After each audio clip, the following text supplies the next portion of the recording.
Bonjour, nous sommes à Concarneau, devant la ville close, pour parler de la 8e circonscription du Finistère. 13 candidats, dont 10 nouveaux. Cette circonscription bat encore le record d'affluence, si je puis dire, dans le département. Et nous sommes en compagnie de Stéphane Cariou, chef de la rédaction locale du Télégramme, pour faire le point avant le premier tour. Bonjour Stéphane. Bonjour Olivier. Alors, Gilbert Lebrise, le candidat sortant. Un vieux routier à Concarneau? Oui, parce que c'est son deuxième mandat plein, c'est-à-dire élu lors des élections générales en 2002 et 2007. Et il avait déjà suppléé le précédent député qui était Louis Lepinsec depuis 1981. Donc autant dire que c'est un fauteuil qu'il connaît très très bien. Alors quel sera le principal challenger, si l'on peut dire, de M. Lebrise? Celui qui va porter les couleurs de l'UMP, qui s'appelle Atto Dossena, mais qui a la particularité de ne pas être encarté à l'UMP, parce que ce parti a toujours des difficultés à trouver des candidats dans cette circonscription qui est détenue par la gauche depuis 40 ans. Atto Dossena qui a déjà fait quelques pas en politique dans le secteur? Un petit peu, il était candidat au cantonal, il a également été sur une liste au municipal dans sa commune à Clohars-Carnouët. Et c'est lui qui va donc porter les couleurs de l'UMP. Oui.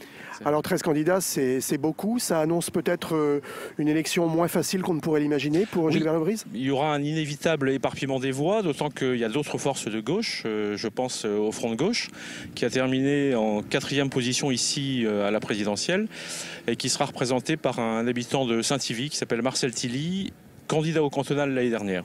Donc vous avez pratiquement tout le spectre des sensibilités politiques. Il y a aussi un identitaire ou une identitaire plutôt breton. Oui, ils étaient également présents au cantonal l'année dernière. On a le Parti chrétien-démocrate qui se présente ici, pour la première fois, si je ne fais pas d'erreur, candidature assez inattendue.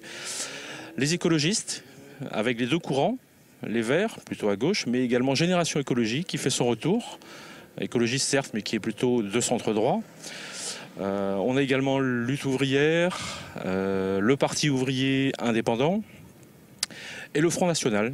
Alors le Front National qui lui a fait un score plutôt important par rapport à la moyenne bretonne ici à Concarneau. Il était en 3e position avec 14%. 3e position, et certains quartiers ont même franchi la barre des 20%. À Concarneau, le bureau de vote de Quérandon, c'est un quartier populaire par excellence, c'est le quartier HLM avec ses bars, ses immeubles, et le Front National y a fait un surprenant 23%.